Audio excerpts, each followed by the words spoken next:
And she's right here. Let me show you this little one right here.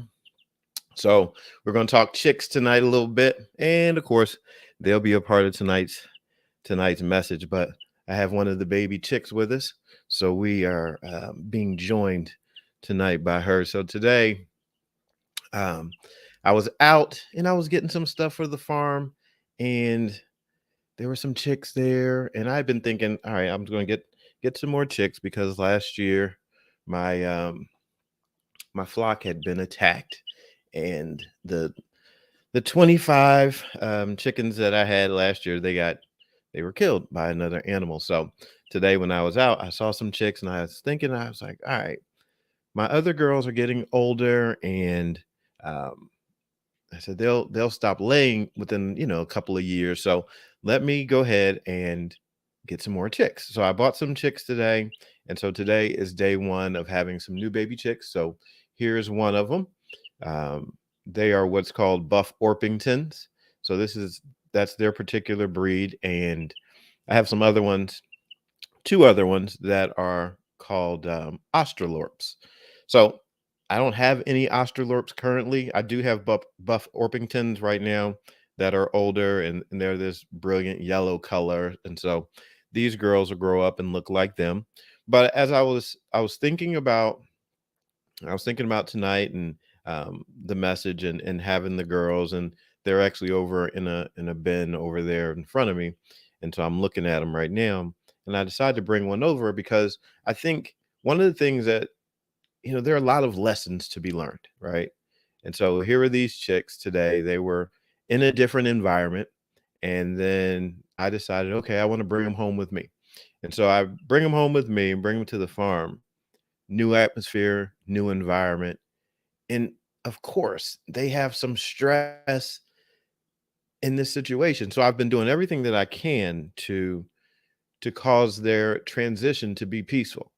And it's just like any relationship. When we start a new relationship, there is going to be some elements of stress to it. Even though the girls now they're going to be in a great place, great situation, they're going to be well cared for and taken care of, there's still stress. Like this little one right here, right? So I'm holding her, as you can see, I have her in my hand, and I want it to be pretty snug and pretty tight because I want her to know that my hands, my touch is a comforting place. Everything that I'm doing with them right now in this transitional process in these first few days, and as we grow and develop, it's all about building a relationship with them. So let me just tell you, there are things that I do with my other girls, with the original flock that I have, that when I call them, I say, "All right, girls," I say, "Come here, girls."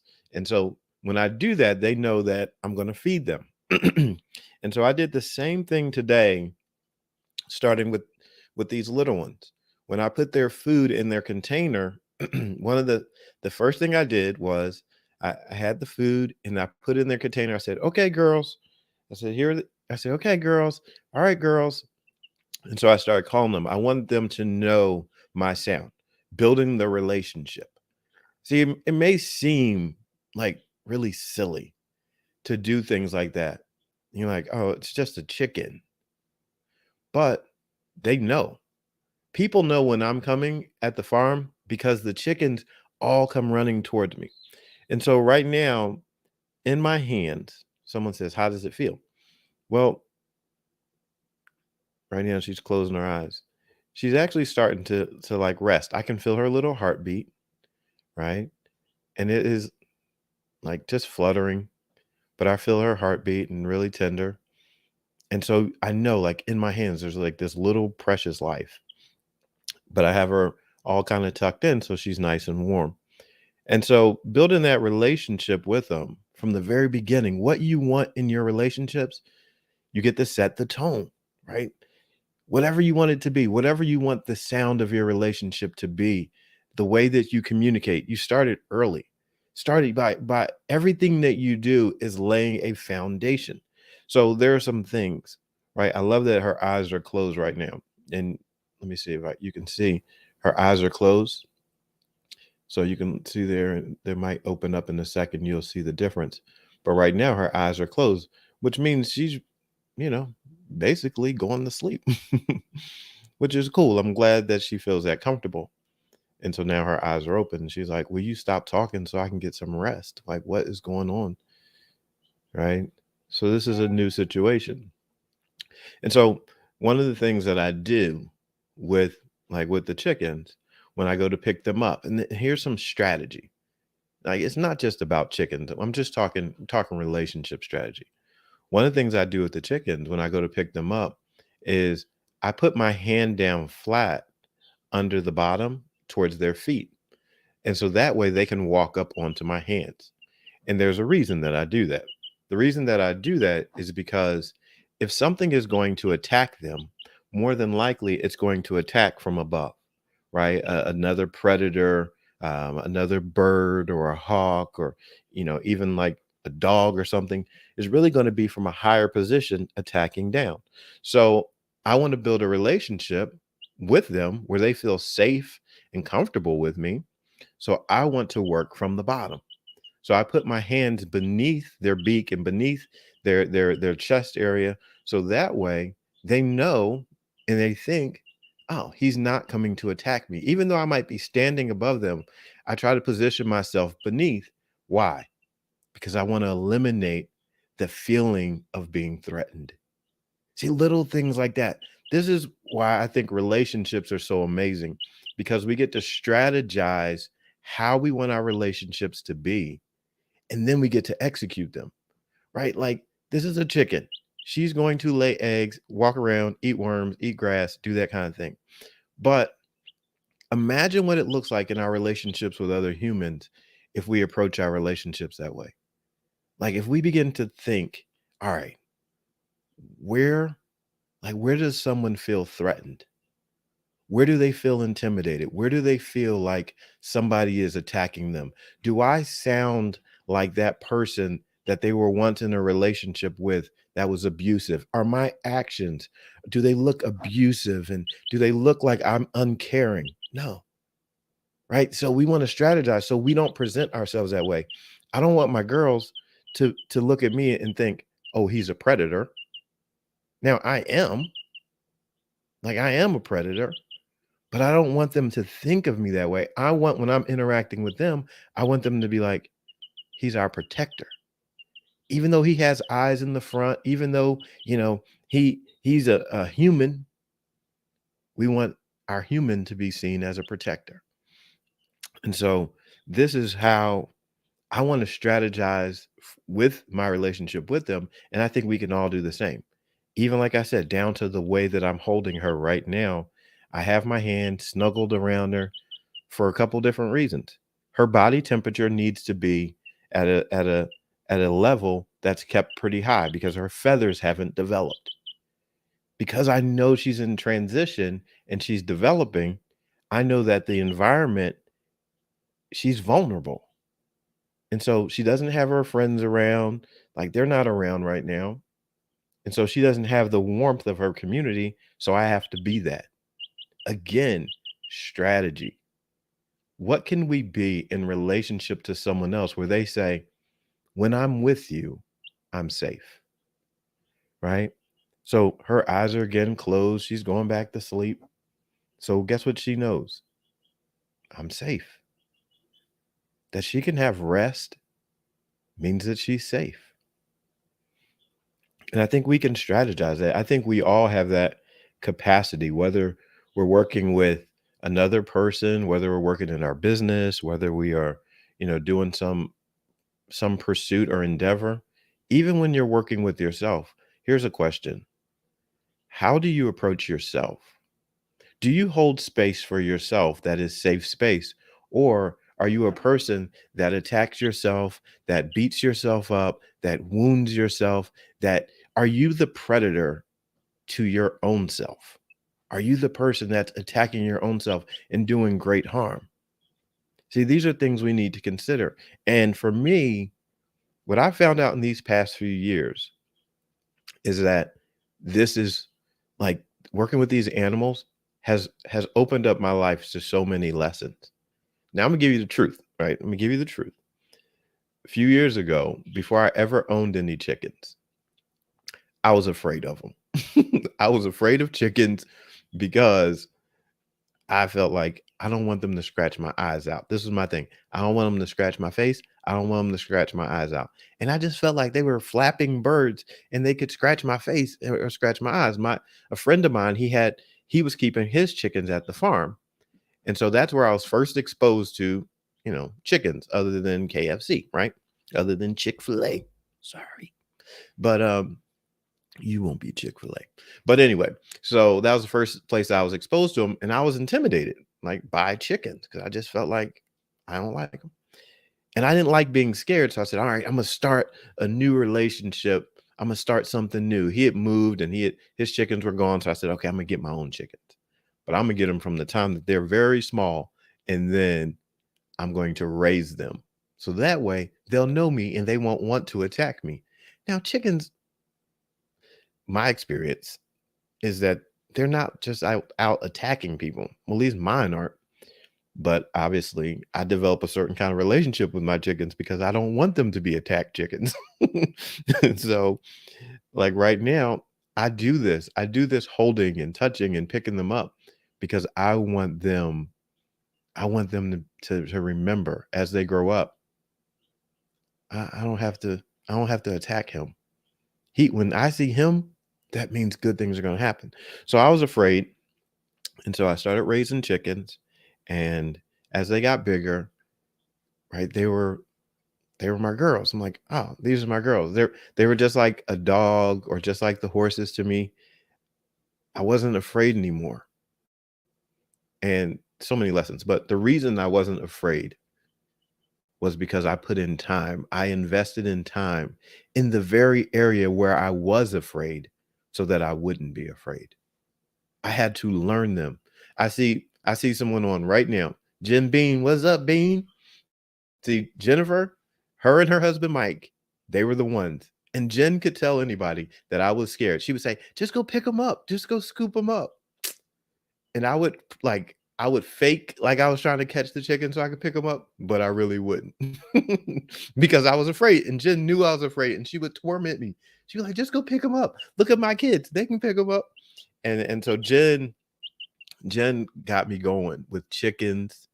Jen got me going with bees. She took me out. I got some stories. Jen took me out one time, and we went and got a box of like 10,000 bees because we were starting a beehive, and she had me holding these bees. It was just crazy.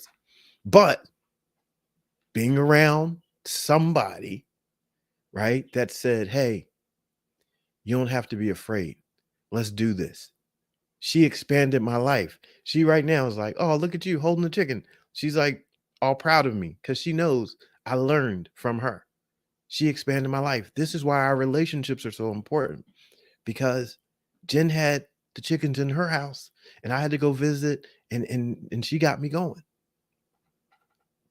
You see, relationships, this is why we need one another because we can live in fear or we can be like exposed to the truth that we don't have to be afraid. And I think it's really cool.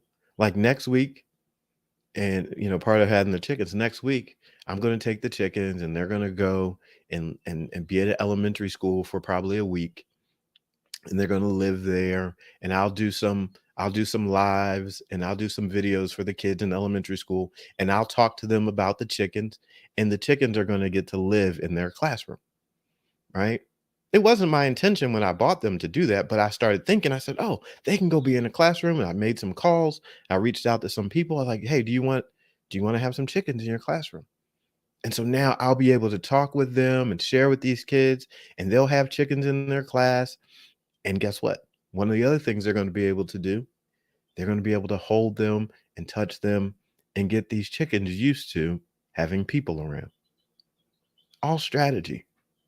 I'm teaching my girls right now, my little chicks.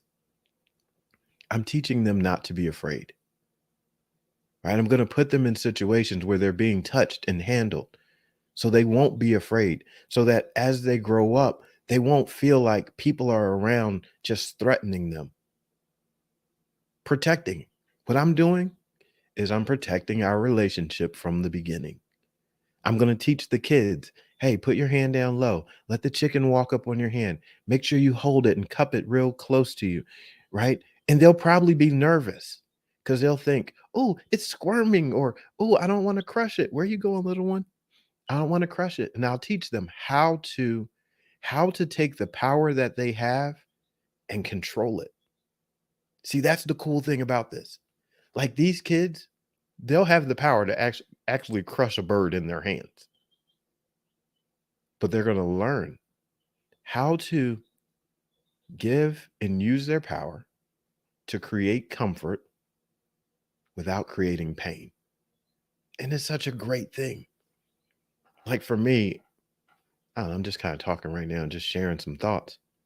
I think it's amazing as a man, right, to be able to have so much power that I know I could harm this bird with just a squeeze of my hand. I could hurt this bird. But she's asleep. Now she's awake. She was like, you were doing good, but oh, now she's back to sleep.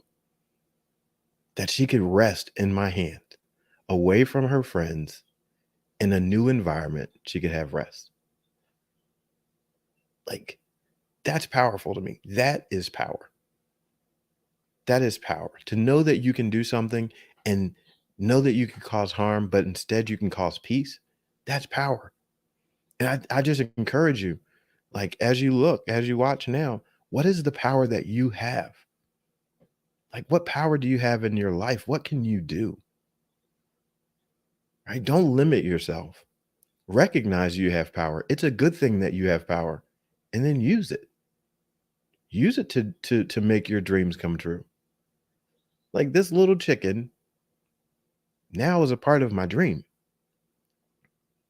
She didn't know when she left the store she was entering into a dream. Right? She didn't know when she left the store that she was going to be on camera tonight, like part of a life lesson. She didn't know that she was going to be getting sleep with people watching her all around the world. She didn't know. The children don't know that this little chicken's going to show up in their classroom. And some little child who perhaps would never really have an interaction with a chicken, perhaps have never seen one in real life, they're going to have an opportunity. It seems like weird that your dreams can make such an impact on someone. Someone is going to go to school on that day and they're going to see chickens in their classroom, and they're going to call me Coach Shep. They're going to see Coach Shep, and I'm going to tell them, I'm going to tell them about the chickens, and I'm going to tell them that they matter, because that's what I tell them. I call them I matter moments, and I tell them, remember that you matter. And so those kids are going to remember they held a chicken and someone told them that they matter. It's the same for you. You have something. You just have to know, what is your chicken? What's that thing that you can give? What's that thing that you can share? What's that thing that you can do? Like, don't minimize. This little small chick is a part of a lesson that I believe is touching someone's life. You have something that you can give that touch someone's life too. And guess what? It may be small. She's small,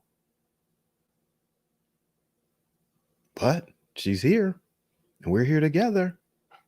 She inspired a message, her and her girlfriends over there. Now, let me just stop there for a second.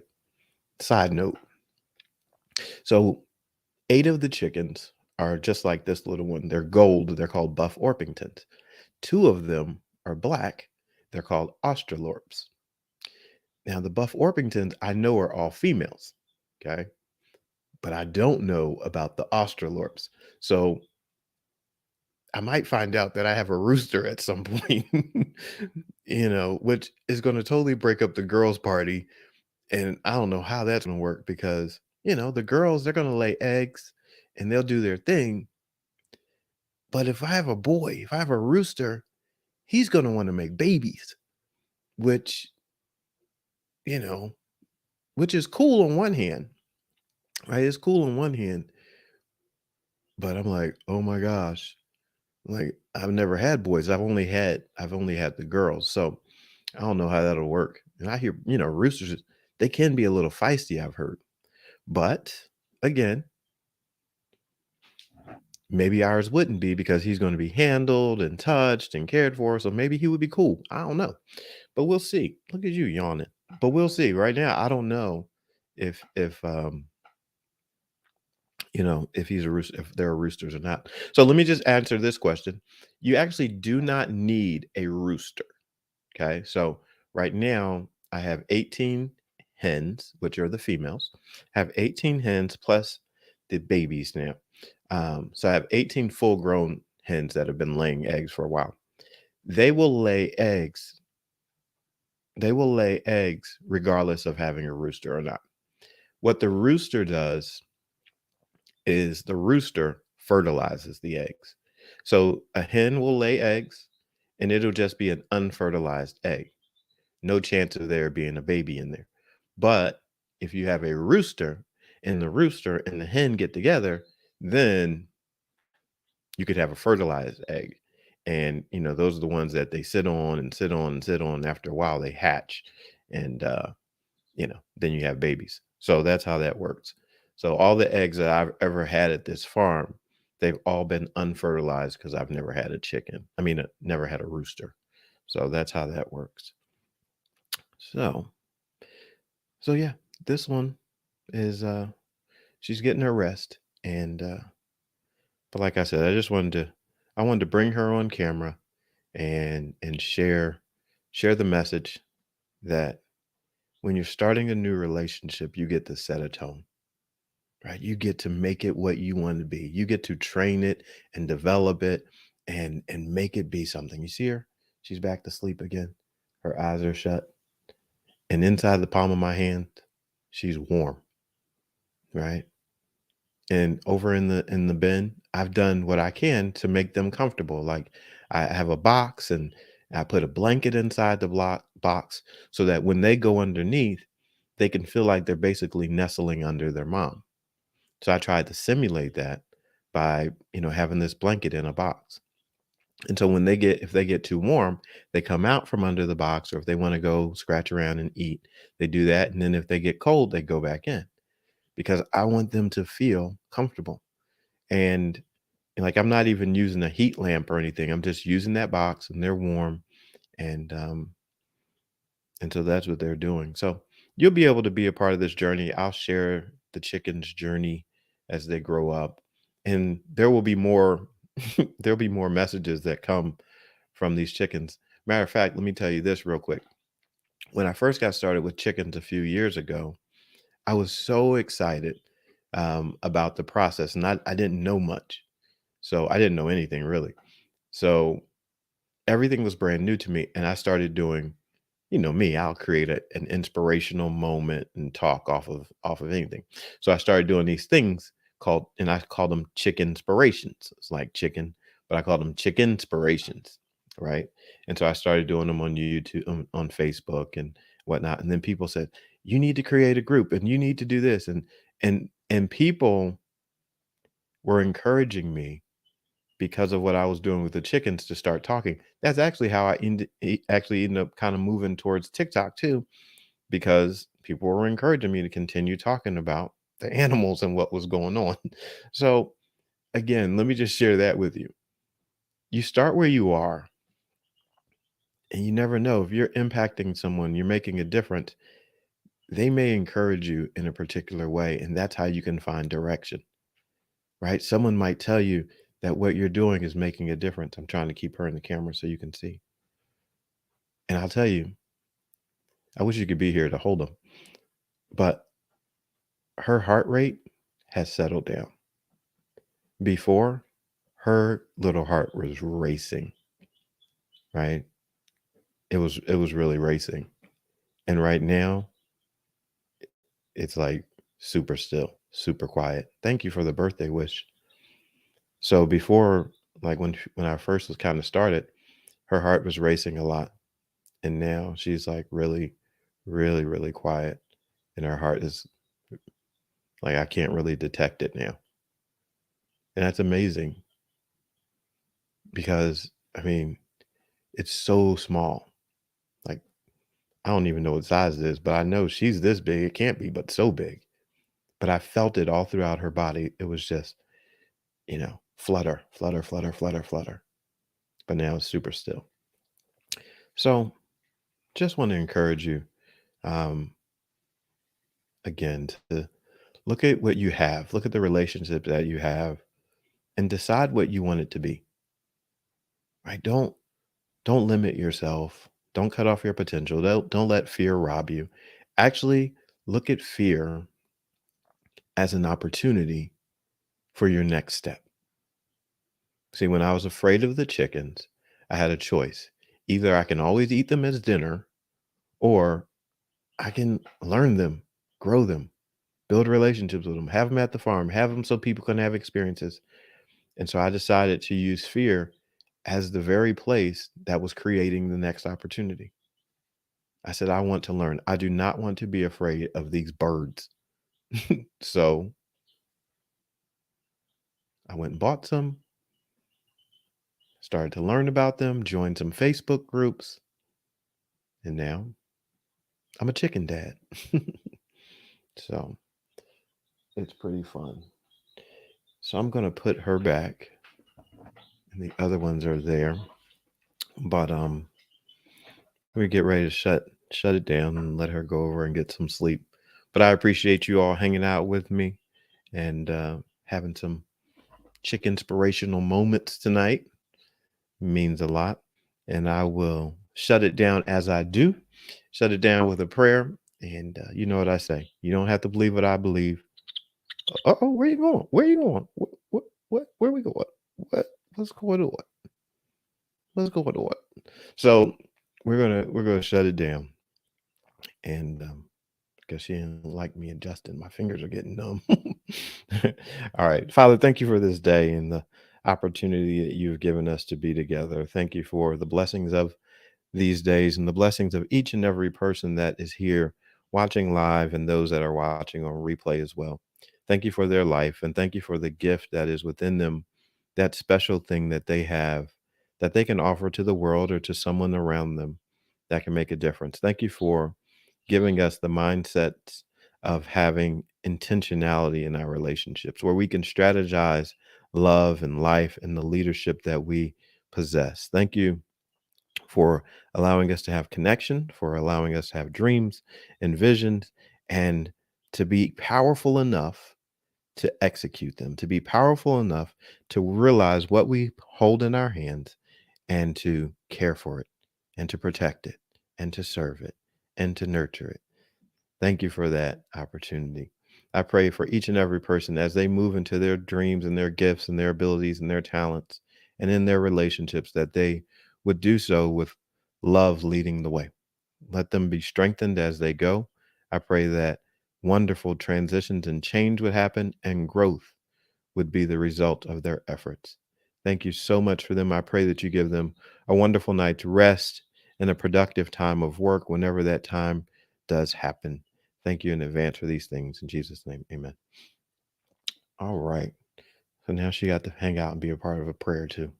Now I'm going to let you go to bed. And she did so good. She didn't go to the bathroom on my hand. So that's good too.